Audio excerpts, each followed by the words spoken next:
It's something you're working on. It,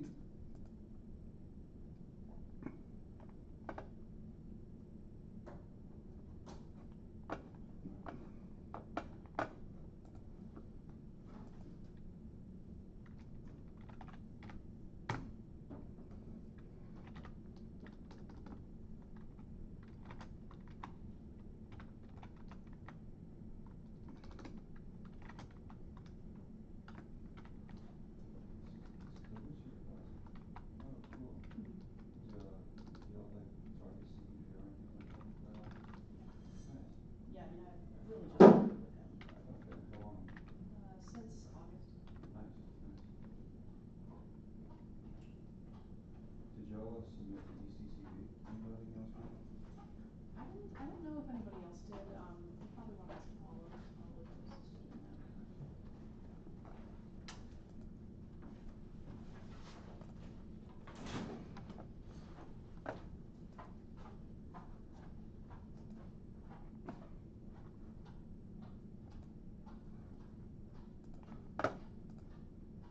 What is he interested in these days? Retiring, possibly. That must be stressful. Yeah, I mean, I know that his last big project Tomcat is much more about doing probabilistic modeling on brain scans of participants who are collaborating with one another to try and like find patterns in brain scans when you're collaborating. I don't think he's really. He had a graduate student before me who was doing computer vision work, kind of in the same space where he was working on those sort of functions. But I don't think it's his main focus of work.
people, questions?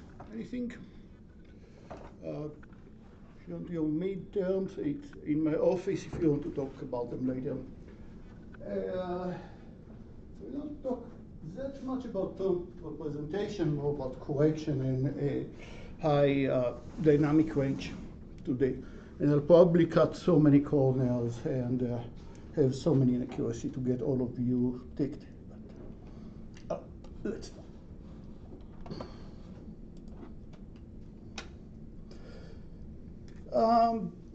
So I'll use a lot the terms of brightness or lightness or intensity or radiance, and I'll use all these terms kind of interchangeably, even though they are all measuring slightly different, or not slightly, different amount of how much light is coming or how much light you think that is coming, which are not the same thing, but we'll use most of them the brightness or intensity pretty much that will escort us for whole the spoken part of next one.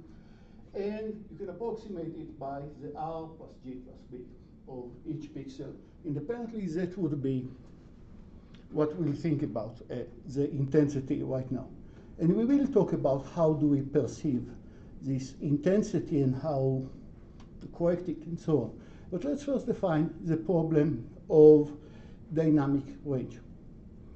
We, either from our computer or from our camera, we took a picture of the world and we measured the intensity of the darkest pixel, and we use the term darkest pixel a lot.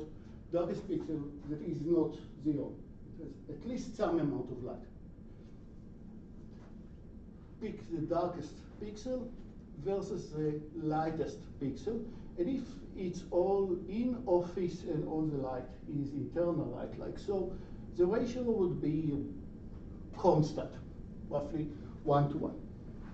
So far so good if I just want to have artificial light in an environment without any shiny world, shiny object that directs the light. The moment that I have a window that opens to the outside world, I'm talking about, again, ratio between darkest pixel to the lightest pixel, which are 1 to about 2,000. If this nice person is standing outside, exposed to part of the sunlight, even though he personally is still in the dark. We are already in this range. Sky, there are lots and lots of light coming from the sky. This range, extreme example, sun on eclipse also, we are in huge dynamic range between the darkest pixel versus the lightest pixel. On the other hand, your monitor, in general, wants to have RGB, each one between, in general, between 1 and 255. There is, of course, lots of exceptions about it. But that would be maybe the classical low-budget monitor display that you buy. How can you present such an image and send it into your display and still see all or most of the details that exist over here? Like, the problem in this image is not only that you have the sky, which is highly illuminated, but also that you have a much darker area, but you can see the details in the darker area, and you want to show both of them in the same image. And there are more extreme examples coming up about why it is such a big problem. For example, lots of light, even though it's sunset, lots of light coming from this region, much darker region, but still, despite the monitor and the pathetic projector, you can still see all the details here. And this image is after all our HDR, high dynamic range manipulation. Without it, it is hopeless, because again, the ratio of intensity between the brightest point to the darkest non-zero pixel is much larger than 255 or 255 times 3. Yeah. So is HDR, you consider it as a post-processing operation? Or HDR?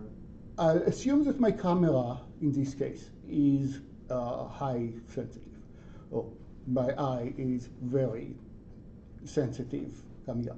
It's part all that I'll produce it from graphical models that can produce much higher dynamic range, but I still want to display something like this. Either way, I'll assume that the input from whichever it is has a much higher dynamic range than 1 to 255. Again, I don't count 0 because 0 will stay 0.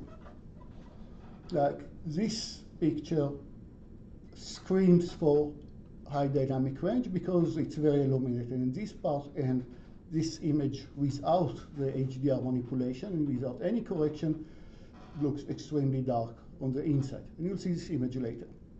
On the other hand, this image that you see earlier, after HDR manipulation, without the HDR, there was this whiter spot. What were the problem? You have too large volume, leave them high, and you don't have any way to see that there is difference between this pixel and the pixel next to it. They were mapped to exactly the same level, and that's why it looks so washed and blurry. Oh, formalize it. Look at the eye and look at what the eye can notice in terms of lowest intensity versus highest intensity. And I might be cheating here because it doesn't mean that you can see the same, all the spectrum at the very same time. You know, your eye adjusts to darker light or white light. Hopefully you all see the part of the Mythbuster that talks about why pirates hate patches arguably. And no, arguably the argument was that they were fighting all inside their ships, but sometimes inside the ship, even in daylight, some parts inside the ship versus on the deck of the ship in the sunlight. And if you are moving rapidly, they argue that they talk to eye doctors, and it takes your eye about 20 minutes to fully adjust from day to light.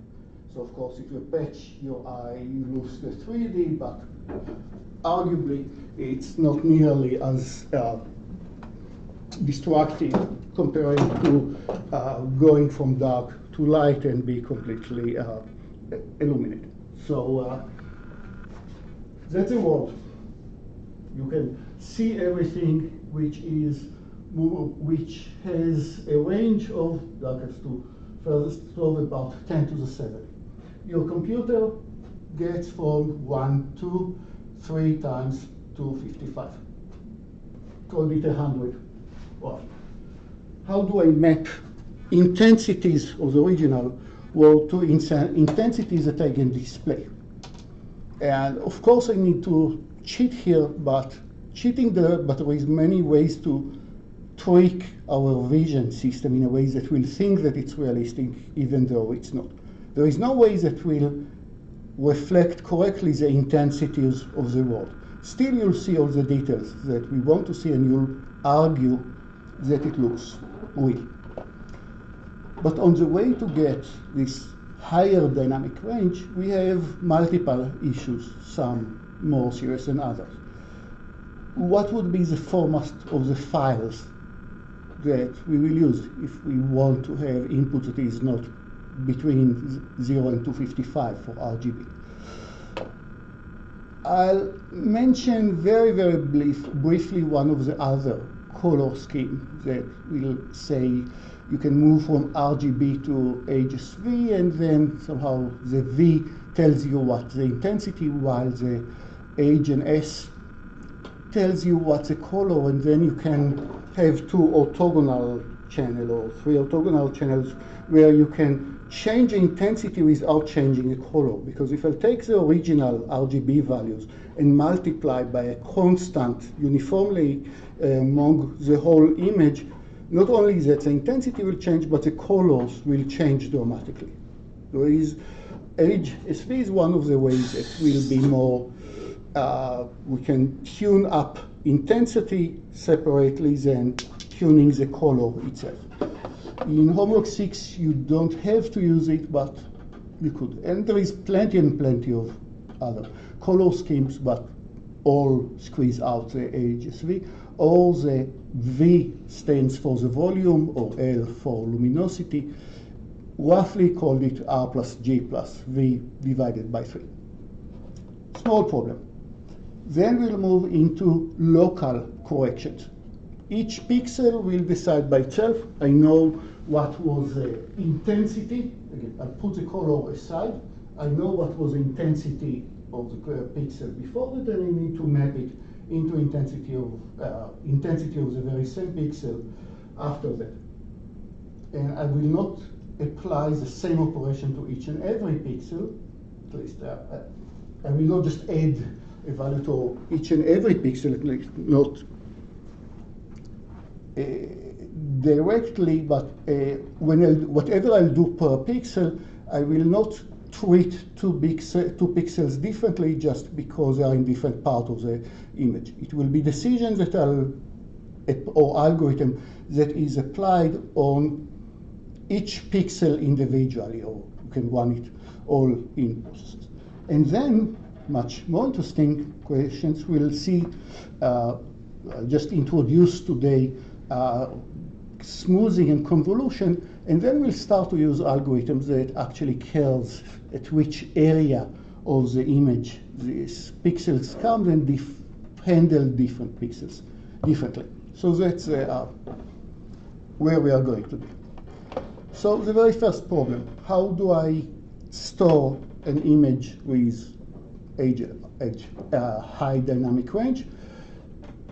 I can start by using our PPM, the format that you used in the homeworks, except that if you remember the header of the PPM, you can decide that every channel is not single byte, but 2 bytes. 2 bytes for the output.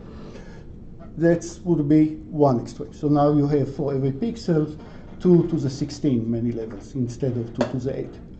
I can go to the other extreme and say every channel by itself I'll use by 8 bytes long float.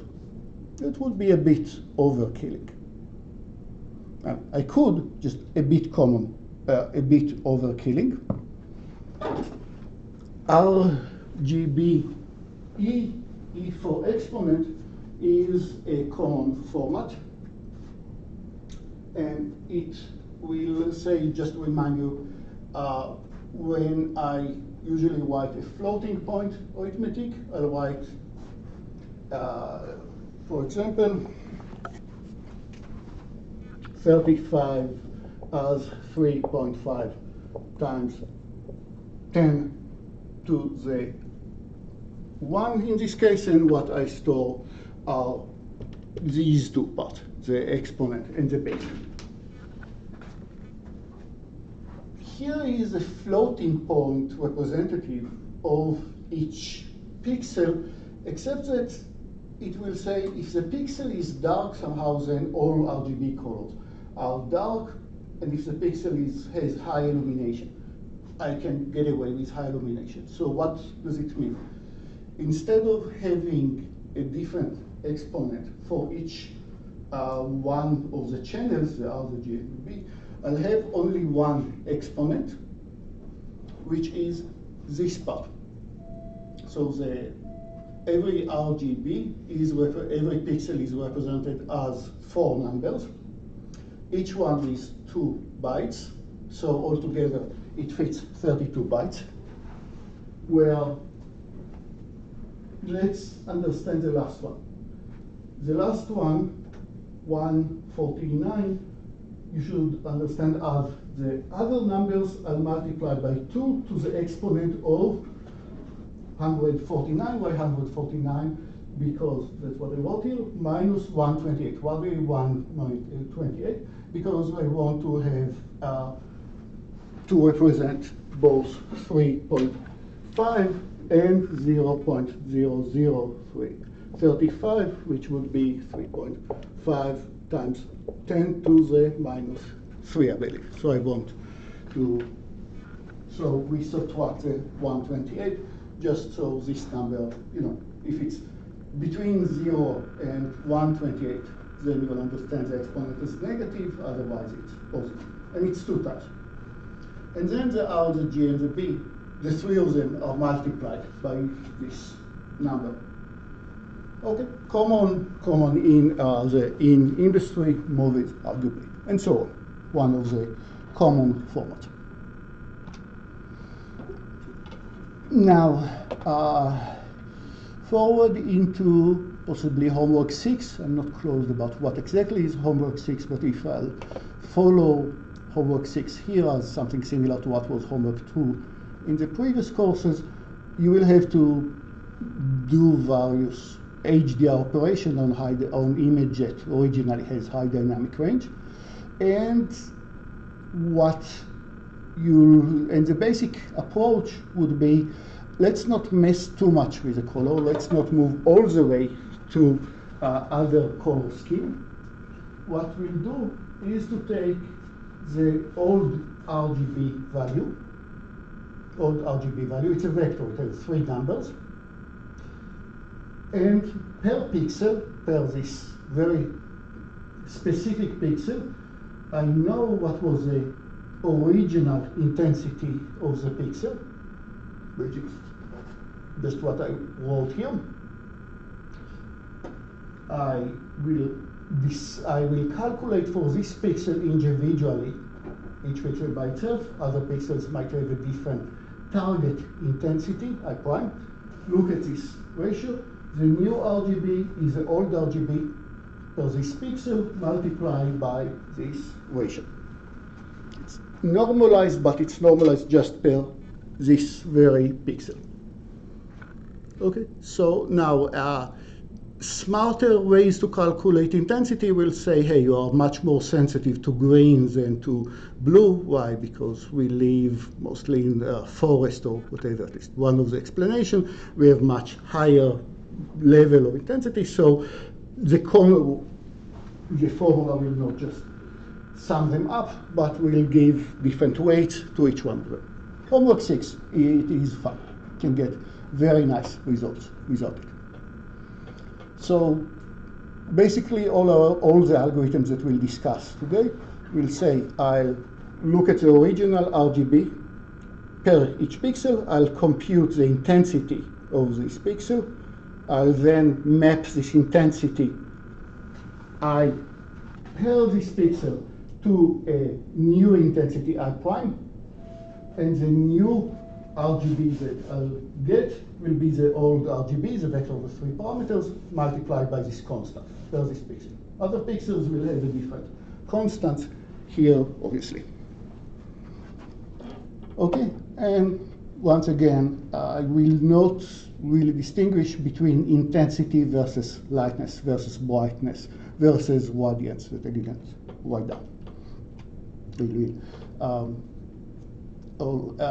It's messy topic both in terms of the science. They are all measured the energy or how much you understand the energy, and both the energy and the RGB are not linear, and then on top of it, how we perceive them is a very tricky point. So I'm trying to avoid this mightily.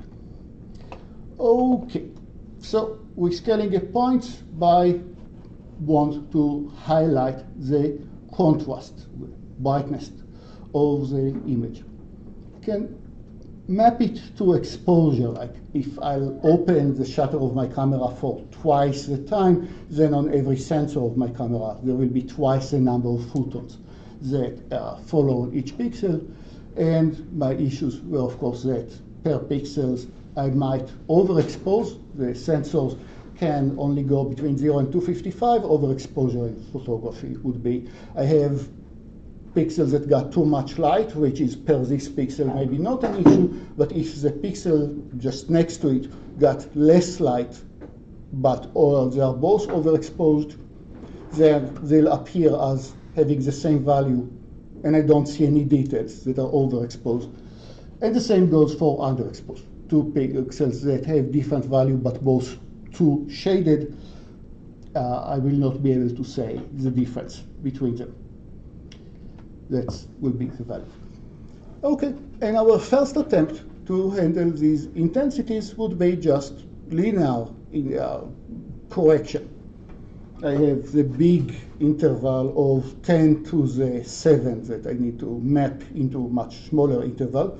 And you can think about it as, well, what's the problem with mapping? But I want to map this value into integer between 0 and 255. And once the gap between two numbers is smaller than an integer, they'll just appear the same. Okay, so here is our first attempt, which is actually a good attempt. No criticism. Good, and you'll have it in every piece of hardware, piece of displays that you probably have. You can control the gain, take the original intensity. And I'll repeat it once again, just gain. Color is kept aside. I'll keep the color, and I change the intensity, and we have tricks that allows us to change the intensity without affecting the colors, like what we saw by multiplying by a constant. So for everything I'm talking about is about the intensities, and the intensity out would be alpha, called the gain, times the intensity in for this particular pixel, plus beta, which is a bias. And I'll show in a few ways why I want to have both parameters, alpha and beta. And we want to think about the contrast. Contrast, which would be, what is the ratio between the darkest pixel, but non-zero, versus the brightest pixel out there. And there is a contrast in the beginning, and there is a contrast in the end, and alpha, of course, controls only the contrast. Beta does not control the contrast. Oh, actually, Josh was here, and I was hoping that he'll come to talk to you about colors. Cobus will come and talk about colors, because he has his PhD partially about colors. But what do I do when I need better understanding? Not the last time today.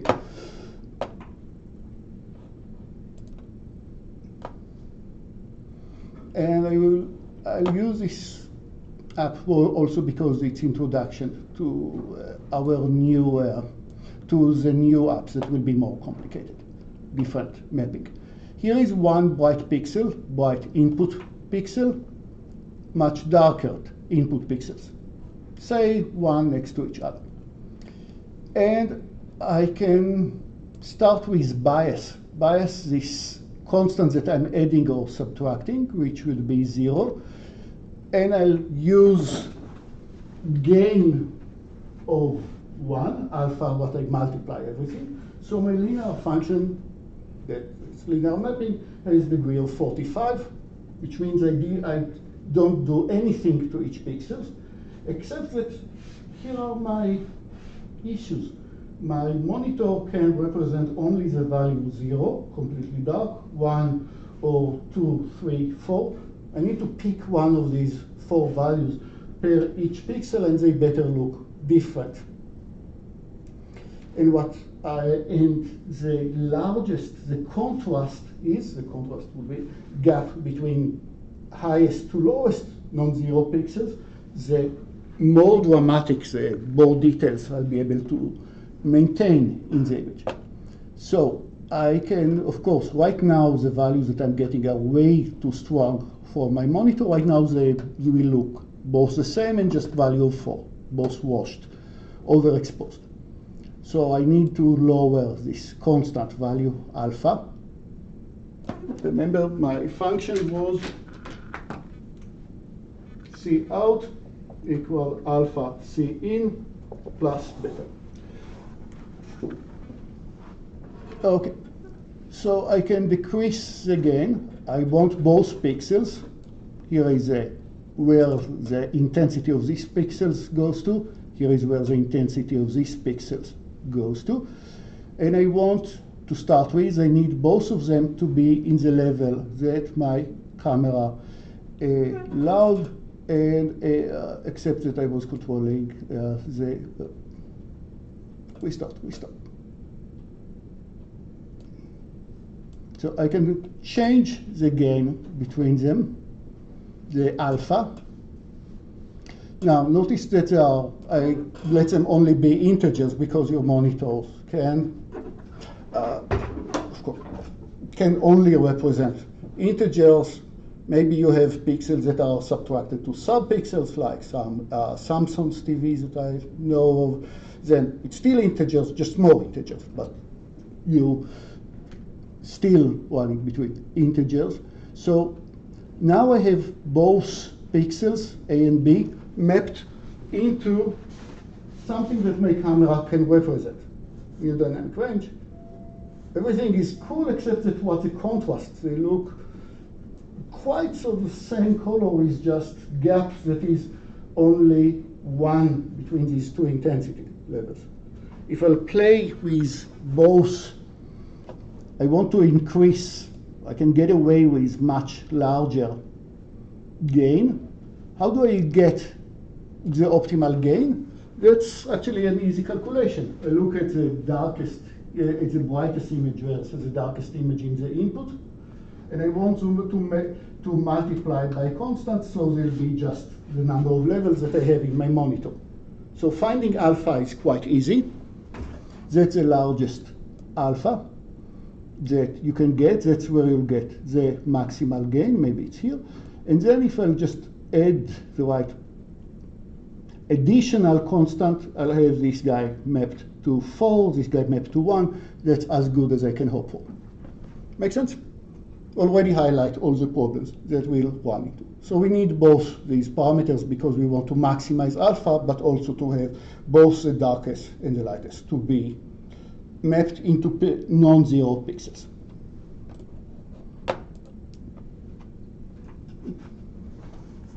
Okay, nothing wrong with working with just alpha and beta, but there is lots of reasons to introduce instead or in addition, both are fine, another parameter called gamma. And then you're talking about gamma correction. I'm sure everybody has heard about it, sometimes gamma compression. Big field of areas that I can just touch into. So what I did earlier was take the new intensity is alpha times the old intensity plus beta.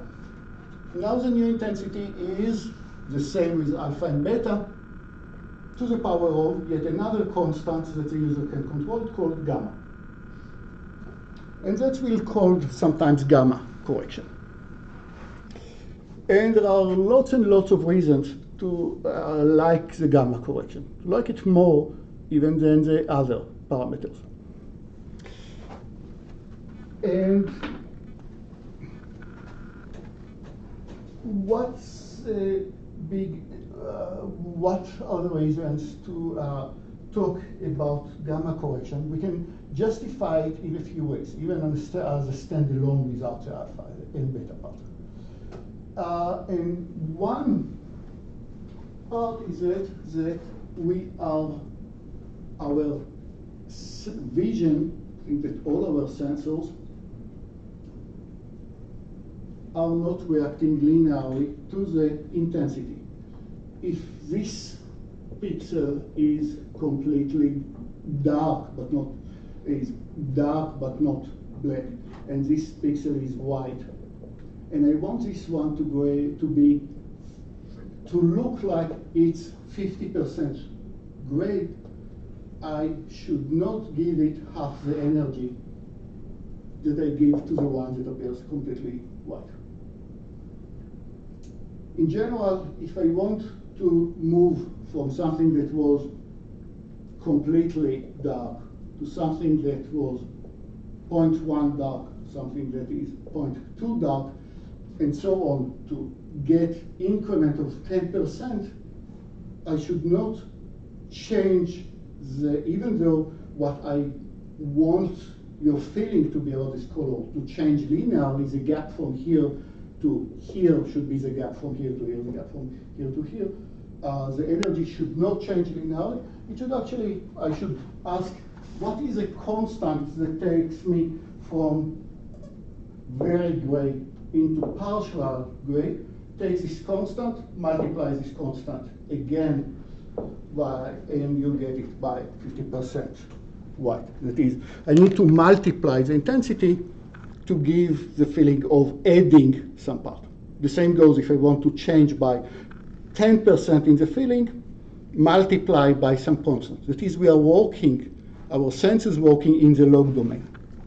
Except of, I think, bit of trivia that I heard from a medical doctor, that your nose don't react only to the relative intensity, it's actually work relative to differential of the intensity. If you have the same smell constantly, you stop noticing it. Not perfect. Now, if we think about log of the intensity, which is justified by it, then what is log of this part? It would be gamma times log of everything without it. That is, if beforehand I mapped my intensities by alpha and beta. Here I'm still mapping the intensity by a constant, multiply by a constant, except that I don't work with an intensity directly. I work with log, say log 2 of the intensity, change log 2 of the intensity by this parameter gamma linearly, and then take whatever values that you got, and you will need finally to display something, so the target intensity would be what you get so far, 2 to the power of it. That will work. Working on this class? Sure. We just make sense? So, and we'll justify this gamma correction in various other ways. What is the gamma correction part? But I'll give another hint for the gamma correction, and that's the notion that we'll use a lot of special frequencies.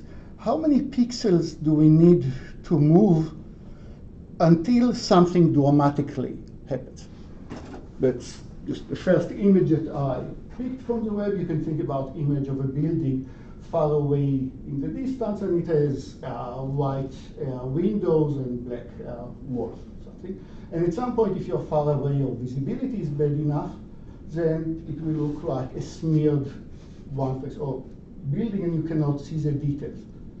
And the spatial frequency would talk about how fast do I change, changes occurs when I'm just moving from the pixels to the pixel to its right, to its right, to its right.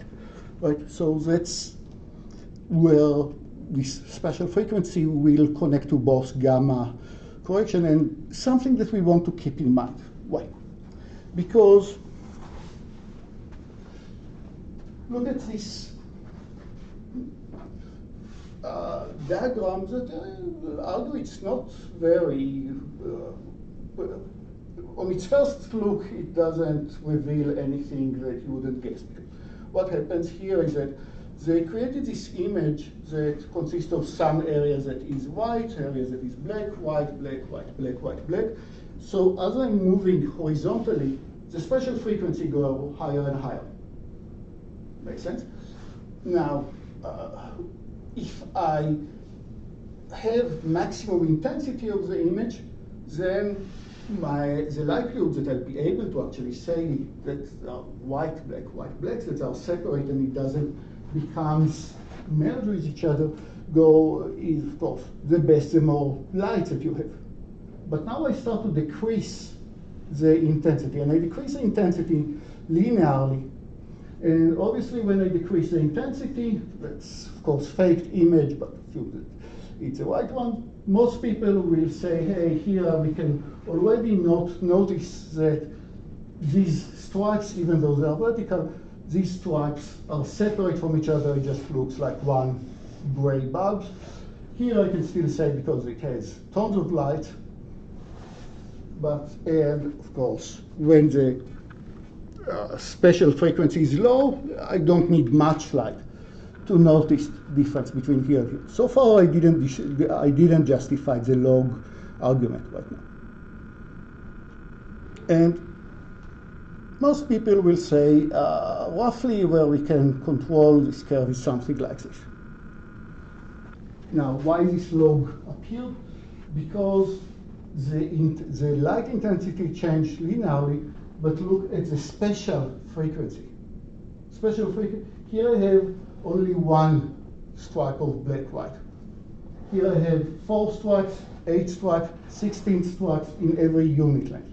That is, the special frequencies increase linearly, and your ability to say I can distinguish these details decrease linearly with nuances that goes according to the curve that belongs more to the image part. That is, double the intensity enables you to look for, or add a constant to the intensity allows you to increase the special frequency by a factor, to double the special frequency.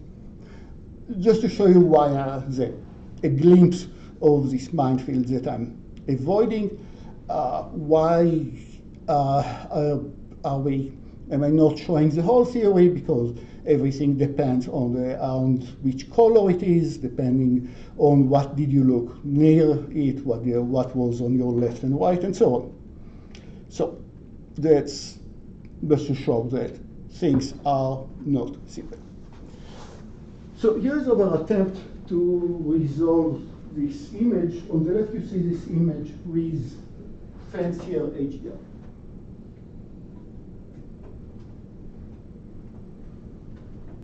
Here how it should look like, but of course to show it on the projector, it has to go through fancier HDR. Here is the original image with just alpha and beta gain without gamma correction, and none of it, I think, looks good. Either that the head is look overexposed and you are losing all the details of the head, or the people at the background are way, way darker, and so on. So just alpha beta correction can bring us only that far.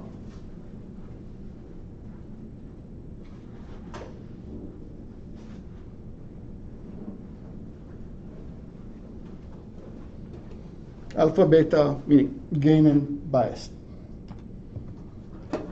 While the human perspective, again, if I want to have linear intensities, I want constant move between white to gray to black. I want the ratio of the intensities. Basically, we are following Einstein. Everything is relative. The smaller versus the larger should be the ratio between them, should be the ratio between the next two, should be the ratio between the next two in the intensity. The intensity increases exponentially. So just once again, that our vision is not linear in this aspect, and I have more slides that highlight this relatively in better way. Yeah. So this is all in relation to grayscale that we're talking about right now, right? Mm-hmm. So yes and no. It's true both if it's grayscale, and it's true both if I separated I'll have in homework 5, your first thing is take the image, file of the image, look at the calculate the intensity of every pixel, and that's this figure, and then you're working on this image, and then multiply each pixel by its target intensity versus, well, we said the RGB nu of the pixel P would be the original RGB at P times the I of P divided by I nu of P, which one? Yeah. So that was original at this particular P. That's where I want the intensity to be. So does gamma correction also, I mean, it's an attempt to mimic the human visual system, right? Or to give the user parameter to get desired effect in the image. Compression and dynamic range is one part of it. But to answer your first question, what I'm talking about is true both for if our image is just grayscale, and we still want to high dynamic range, as well as if our image has colors, then everything that we described will work on each pixel individually in the intensity channel, and then we'll just recalculate the new RGB. Yeah. So to your point you said earlier, so for instance, like you and I might perceive red more intensely than we perceive either green or blue, right? So if we are using HDR, how do we more or less take that into account between the individual color channels? I don't know. The alpha, beta, gamma are parameters at which you can tune your hardware to your taste as a way to control everything that is shown on the image. Like, bit of trivia, I was planning to mention it later, but bit of trivia. Game Boy comes with built-in intensity, gamma of 4. Why? Why? Because what does do I have a slide for it? Because let's look at what different value of gamma are doing to the image. And here it's just between 0 and 1. Here is gamma, for all different values. Here is gamma equal 0.4, gamma equal 0.1, 0.2, gamma equals 25. Both when I ask what does it happen to the intensity. Now, what does high gamma do?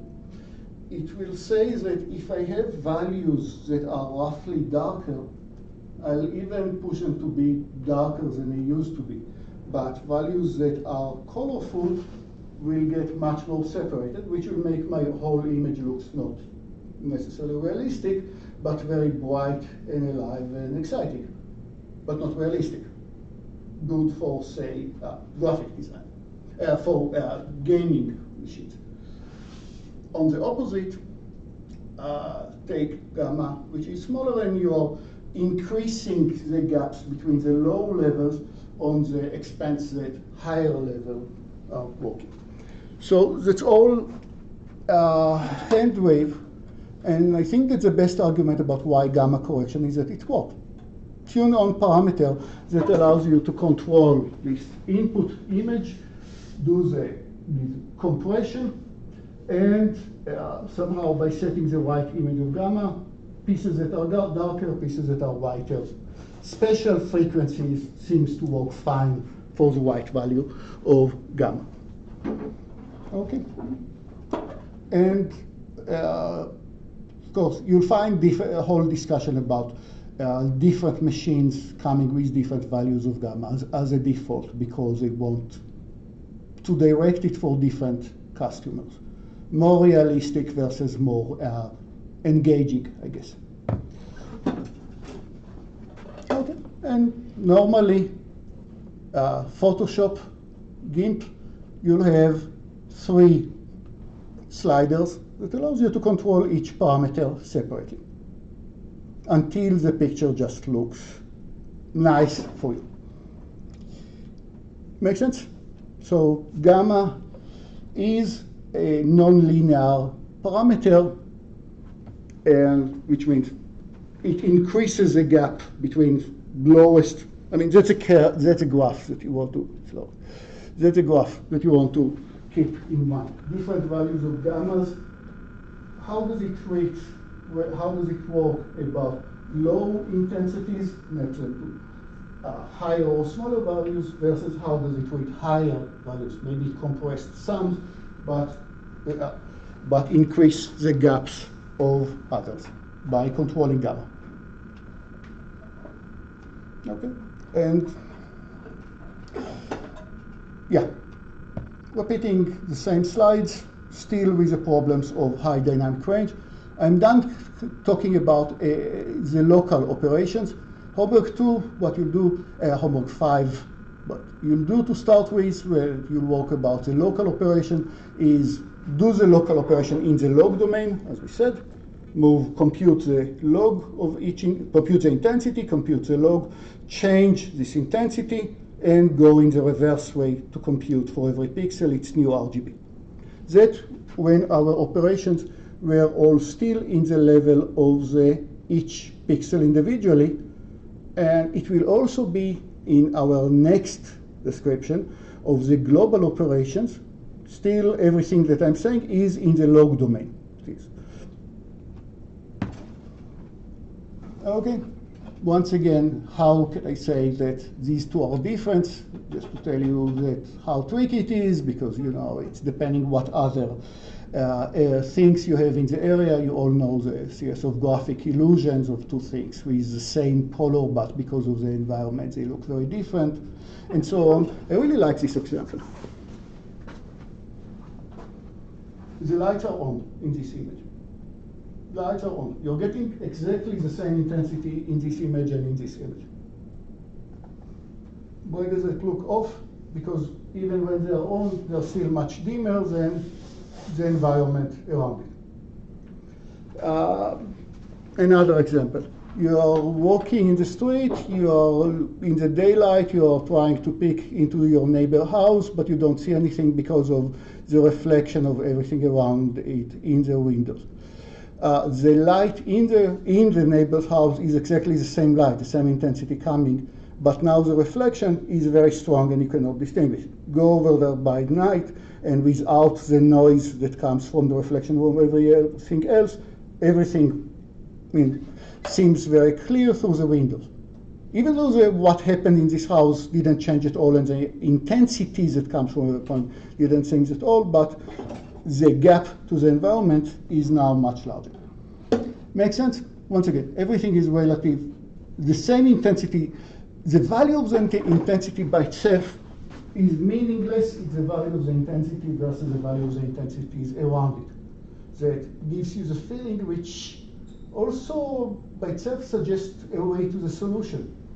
If I have this HDR image, it's hopeless to hope that I'll correct each pixel individually and catch the same effect. I need to treat different areas in different way, but to give you the same feeling that the headlights are, say, off, I can give you a lot of different images for which it will look to you the same.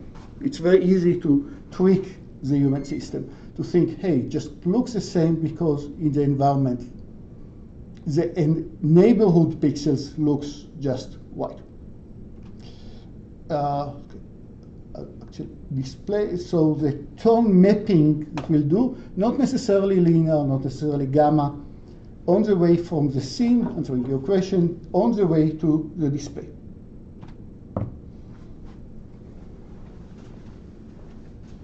Once again, very bright images. This image, of course, once again, is after HDR. So the projector can see it. Original image will show it either completely smeared or completely dark the background. What should I do to this area that is darker? I need somehow to illuminate this particular area because it's important for me to show what? To show what? To show what? There is a lot of spatial details here. And that's why what I really want to keep is the gaps between pixels to nearby pixels. Okay. I don't need it to look identical to the original image. I don't need it to have the same values as the original image. I need it to give you the feeling that it is the original image, and that's somehow a much easier target. So, once again, just repeating, we said, I want to somehow think about the image as areas that has high dynamic frequencies, high spatial frequencies and low spatial frequencies, and in some way separate the image into a few components, but I'll do it in a very strange way. When I'll say splitting the image, it caused me confusion when I taught this course with the syllabus first time. Thinking about splitting the image, think, hey, here is my image, And I will break it by taking the left side of the image or the right side, or I'll draw boundaries carefully and treat some region different than other one. That's not what we are going to do, and that's why this class could be very confusing. We are going to split the image, but not geometrically and not by boundary allocation. We'll play a lot with this example. Without HDR, very bright area, extremely illuminated area over here, much darker area over here. I want to preserve both of them. And especially I want this tree to look sharp, and the houses that you don't see over here because they're smeared will look nice. That's without any tone mapping. Another example with HDR, techniques that we are going to study, looks fine. Without HDR, how to say what happens, completely dark or completely washed in. It's the same image, just smaller. The same trees, a lot of the branches between the tree vanished overexposed or vanished because they are underexposed, and all happens completely black. Okay, that's how our 2 images ago should look like. Details here preserved, detail here preserved, but it will mean that the area over here that was extremely bright earlier is much less brighter right now. I'll sacrifice the 2 intensities because I want to preserve the special details. I want you to show that there are different branches here, and I want you to see the boundaries between the houses over here. Yeah, already. So when I split the image, I'll split the image into some part at which the difference are, I'll call it right now, slow. It changes slowly. Changes in what sense? Changes spatial-wise. I'm looking at this pixel and this pixel and this pixel and this pixel and so on, and I will somehow subtract the image into areas that have low spatial. But when I'm saying to split the image, I'll still have 1 pixel for every pixel of the original image. I'm not cutting, scissoring 1 piece to here, 1 piece to here. I'm looking at the intensity, and now the intensity will be the sum of 2 values, one that comes from 1 image. I will repeat this point many times. It's going to be very confusing the first time. My overall image would consist of the I true for each pixel xy, for each pixel xy, the actually true would be the sum of the slow value of this xy plus I the fast of xy. So I'm summing up 2 functions. I'm taking this function, the intensity of every pixel, and I'll represent it as a sum of 2 images. Well, what's the slow? Slow will change very slowly, but the slow could go in the intensity very high and very low. The slow will change very high and very low in the intensity. In the intensity, but its spatial frequencies are very slow. High amplitude, but very slow changes spatially. I fast is just the opposite. Slow, small amplitude, but could wiggle very fast.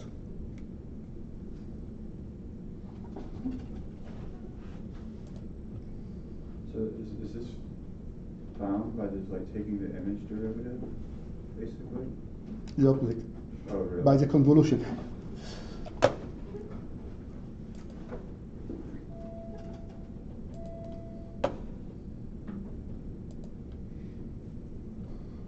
So this algorithm will keep us occupied. Hello?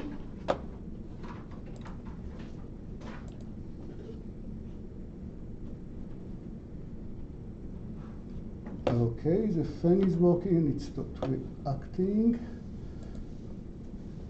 Does this react?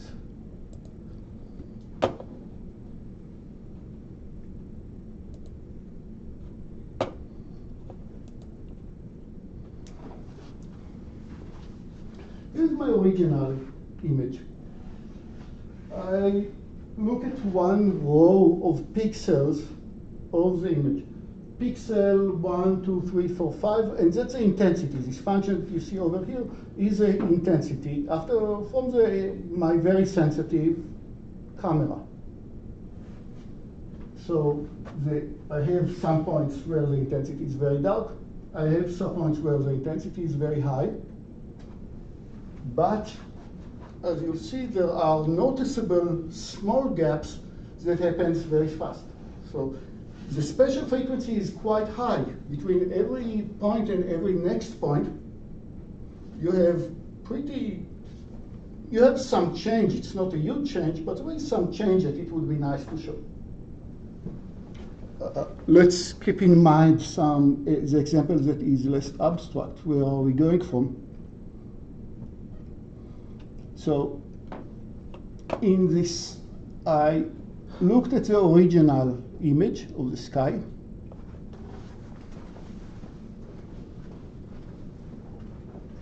And I'll look at the color. Color you can represent as a ratio of R to G to B, and I don't mess up with the colors. I'll just take the original color and multiply them by the new intensities after I compute the new intensities.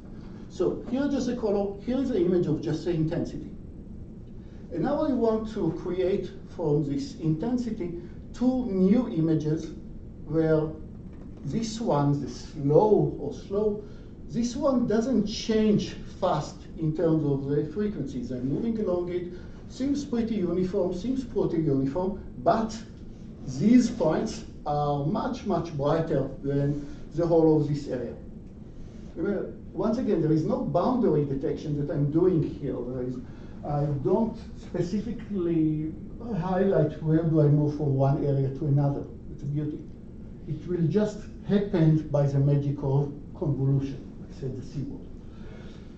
That will give me changes that are very dramatic between small and large, but spatial frequencies are very small. What about this image? How do I get this image? I'll take this image and I'll subtract this one. Each pixel, take what is the value of this pixel over here, minus the value of this pixel over here. That will give you the values over here. And if you have good karma, if you pick your parameter of convolution correctly, then this image, the maximum intensity here versus the minimum intensity are much, much smaller. This image don't make justified for it. You're getting huge gap here, much smaller gap here, but this small gap is changing very fast. What's the big idea? We are going to do the compression, alpha, beta, gamma compression, but only to this guy. Only to this guy. This guy changed the same. Why? Because all the details about the special branches and houses that were there, you don't want to compress them. You still want this gap to be visible so you can see where the house starts and the next house ends. But so this part doesn't go through the compression. Only the ones that changes slowly go through the compression. And it doesn't come with guarantees to work, but in many cases it does in a spectacular way. Let's repeat it just in one. That's the original intensities that I saw. Again, the color I put inside, you just put the intensity. Very high, very low. And definitely now my monitor has this point, intensity of 4, as the lowest values that it can present, that is non-zero. Intensity of 10 as the highest, and everything in between is just an integer. That is, to see any special details, the gap should be at least integer, and if I do it correctly, it should be enough that the original image will have a gap of at least 1 between it. So that's your special detail. Now, I can of course, that's my dynamic range of the monitor, of the display. That's the dynamic range of the image, everything from here to here, much, much larger contrast. So I need to do something about it. Oh, that's why you didn't see this gap. Originally, when alpha is 1, then these gaps would have been, ignore last sentence. You must, at least here you see the gaps that are at least close to 1. Some of the detail will preserve anyhow, unless I'm well, I see a low intensity, high intensity, I must compress it. Let's try alpha beta compression. Remember, alpha beta here, I already did the log thing. What you see is the log of the intensity. It's always easier to work on the log of the intensity, so alpha beta are on the logs that you're working. So it's actually the gamma intensities. It doesn't necessarily that you'll understand it right now. Maybe it's original, maybe it's a log. Either way. Let's see.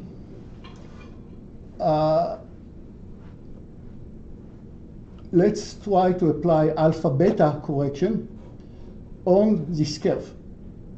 So I can take alpha, multiply my curve by alpha, and if I'll just reduce it a bit, then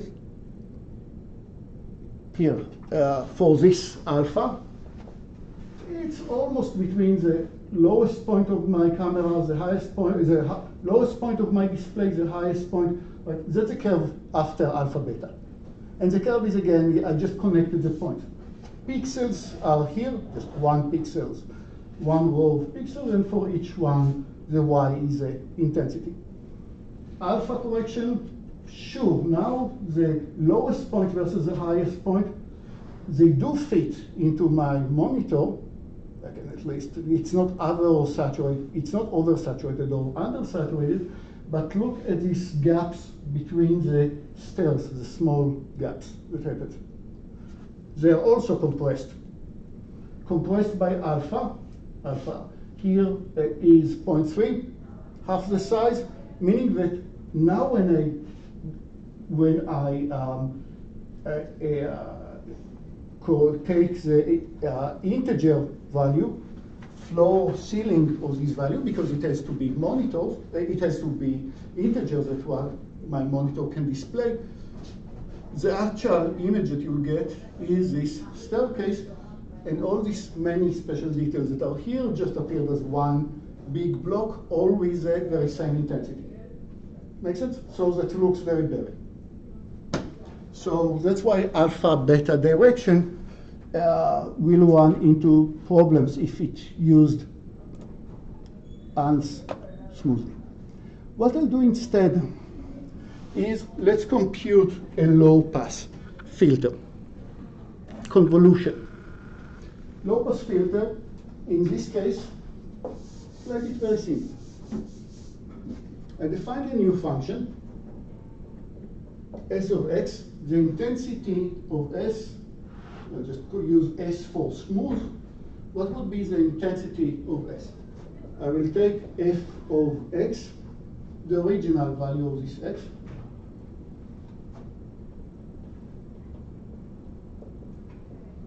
plus the value of the pixels to its left, plus f of x plus 1, which is the value of the pixels to its right. That is every pixel. I'll compute the original value of this pixel, f of x, plus the value of the pixels to its left, the value of the pixels to its right, and I'll average these 3 values.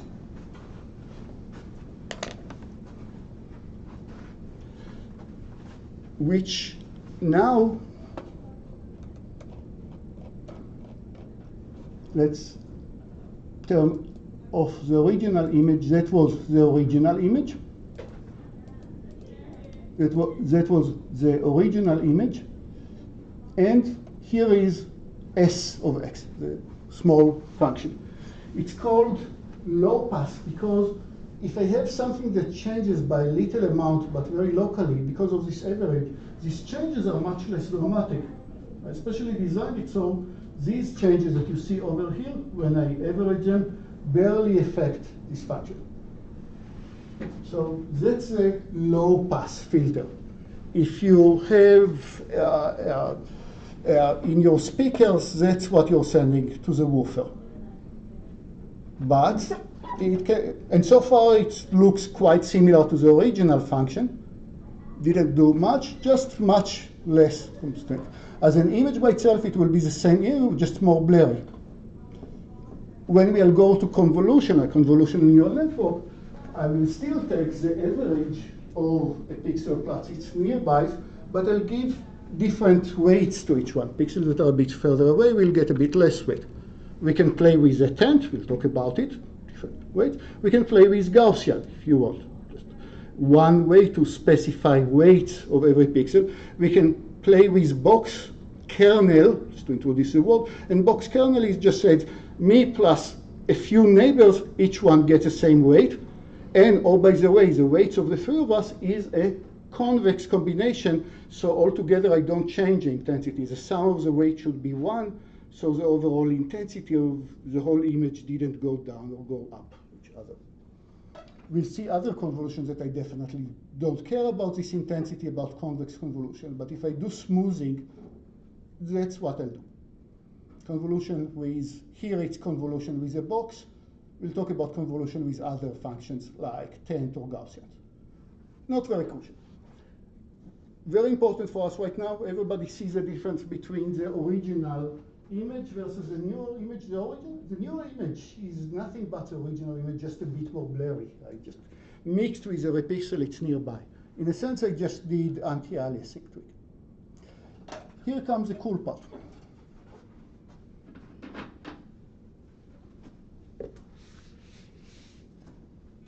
I have, for every pixels, I have f of x, and I have s of x, and I look at age of x for each individual point, which is the original value, minus s of x.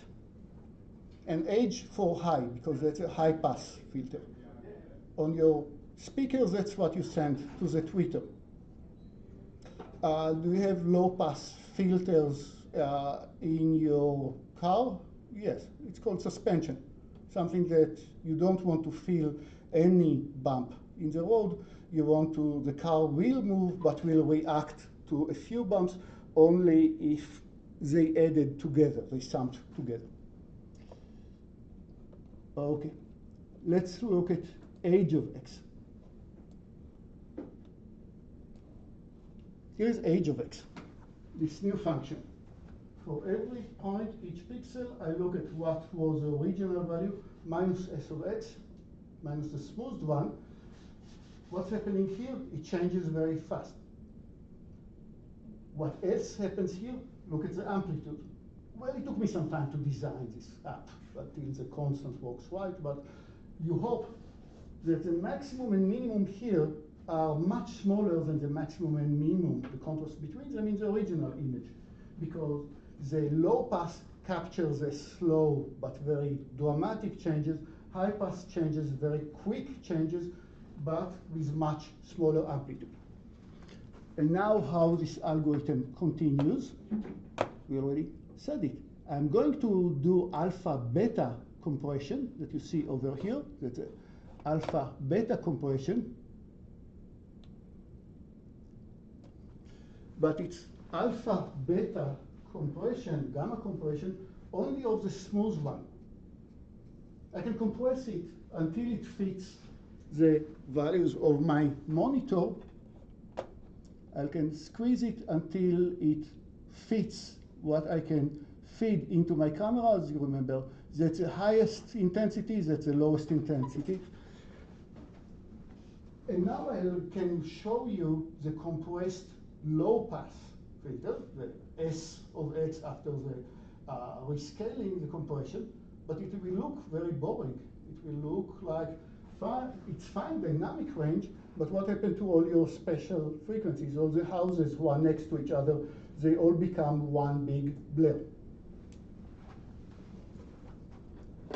And the final function that I produce would be, what is age of x? What was age of x? It's what I took from the image and kept outside. The original image minus the slow changes, that's the high changes, and I do not compress this one. I do not compress this one. I add it to the function as a flow.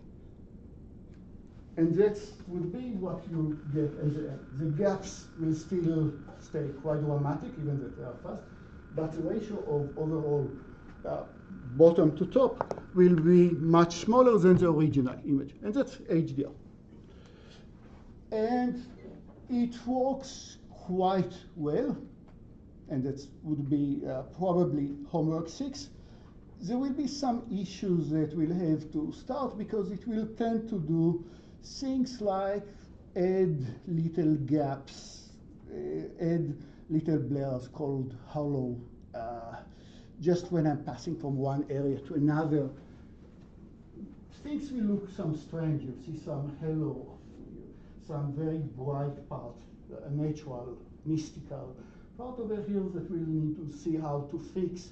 And that would be, and the idea here would be when I'm adding and computing the average, if my average, if this pixel belongs clearly to a different area because its value, f of x plus 1, my next pixel is so much higher than me that we are definitely belongs to different areas, then don't add it to the sum if the gap is too large.